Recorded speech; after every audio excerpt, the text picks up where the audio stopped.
नमस्कार दोस्तों मैं इंस्पेक्टर धर्मराज कविशायर। दोस्तों, जो पुलिस भर्ती में लड़के सेलेक्ट हुए हैं या जो तैयारी कर रहे हैं, इसके अलावा जो उनके माता पिता हैं, परिवारीजन हैं, उन लोगों के मन में भी बार बार एक सवाल आता है। और वो सवाल ये है कि मुझे या मेरे बच्चे को या जब मैं सेलेक्ट हो जाऊंगा तो फिर मुझे जो है ट्रेनिंग में छुट्टी मिलेगी कि नहीं मिलेगी। ये ऐसा सवाल है जिसके बारे में सोचना स्वाभाविक है। अब लड़के सोच रहे हैं कि यार सिपाही तो हम हो गए हैं, दरोगा में भी फार्म भरे हैं, इम्तहान देने का मौका मिलेगा कि नहीं मिलेगा। हमने बड़ी नौकरी में फार्म डाला है, अब आगे मौका मिलेगा कि नहीं मिलेगा, छुट्टी मिलेगी नहीं मिलेगी। हमारी तो शादी पहले से तय है, ट्रेनिंग में छुट्टी मिलेगी कि नहीं। बड़े सारे सवाल आप लोगों के हैं और कई तो जेन्युइन सवाल हैं। बहुत तो मटरगश्ती में भी पूछते हैं कि साहब छुट्टियां मिल जाई, हमरे ऊके शादी है। अरे ऊके कौन शादी होती है। तो जो है मैं आज आप लोगों को बताने आया हूं कि ट्रेनिंग में छुट्टी कैसे मिलती है, कितनी मिलती है, क्या नियम है। वैसे विभाग आपको छुट्टी जब देगा तब देगा। मैं अपनी तरफ से तुमको 2 दिन की छुट्टी दे रहा हूं। पहली छुट्टी पूछो कैसे। ऐसे कि तुम लोग लिस्ट निकल गई है, विभाग में तुम लोग आ चुके हो और आज से अपनी छुट्टी मानो। कल और परसों 2 दिन की छुट्टी है, मतलब आज 27 तारीख है, 28 और 29 की छुट्टी मेरी तरफ से तुम्हें। 30 तारीख को बेटा आ जाना। चलो आगे, ये तो हो गई मजाक वाली बात। अब आगे की बात बताता हूँ, छुट्टी कैसे मिलती, कितनी मिलती है। देखिए, जो ट्रेनिंग निदेशालय का निर्देश होता है वो ट्रेनिंग के दौरान अधिकतम 6 छुट्टी देने का आदेश होता है।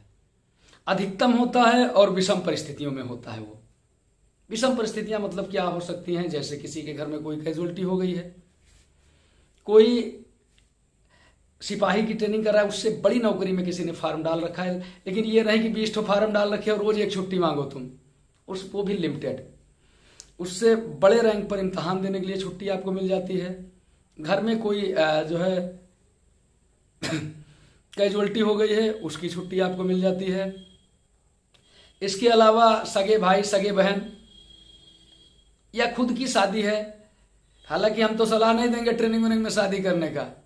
यार ना हनीमून जा पाओगे ना कुछ, जाओगे इधर से थके थके, उधर से लौट आओगे। तो शादी ट्रेनिंग में ना करो, ट्रेनिंग के बाद करो। बढ़िया 1 महीना 1.5 महीना की कर लो, आराम से घूमो, कुल्लू मनाली, है ना। तो अब मैं बताता हूं, जैसे अधिकतम 6 दिन की ट्रेनिंग के दौरान अधिकतम 6 दिन की छुट्टी का नियम है।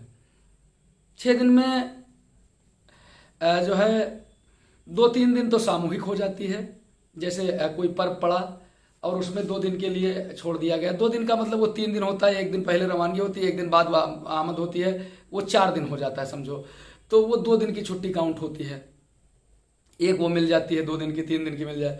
इसके बाद 2-3 दिन की और आपको मिलती है जैसी आपकी जरूरत हो। लेकिन अगर किसी व्यक्ति ने मान लीजिए 6 छुट्टी काट ली है और अचानक उसके घर में कैजुअल्टी हो जाए, तब वो क्या करेगा।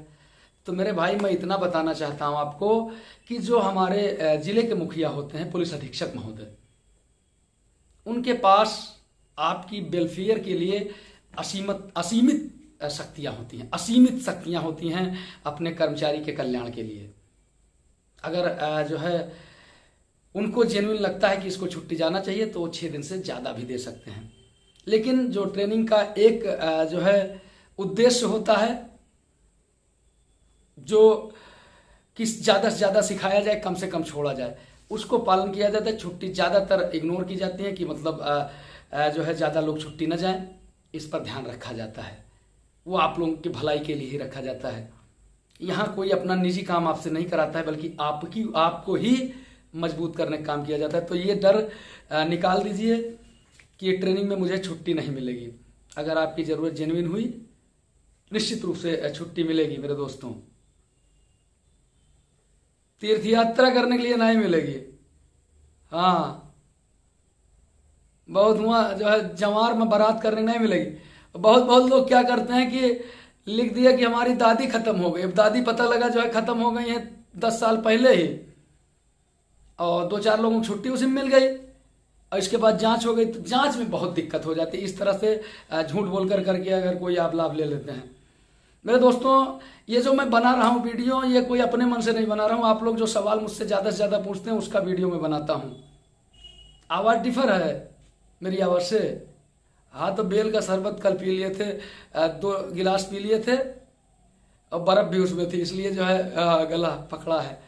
तो अब क्लियर है। आवश्यकता अनुसार छुट्टियाँ ट्रेनिंग में भी मिलती हैं। जय हिंद, जय भारत। मेरे चैनल को जरूर सब्सक्राइब करें, शेयर करें। नाम बताना पड़ेगा, धर्मराज कवि शायर। कवि शायर नहीं यार, हाँ कवि शायर भी हैं, इंस्पेक्टर धर्मराज।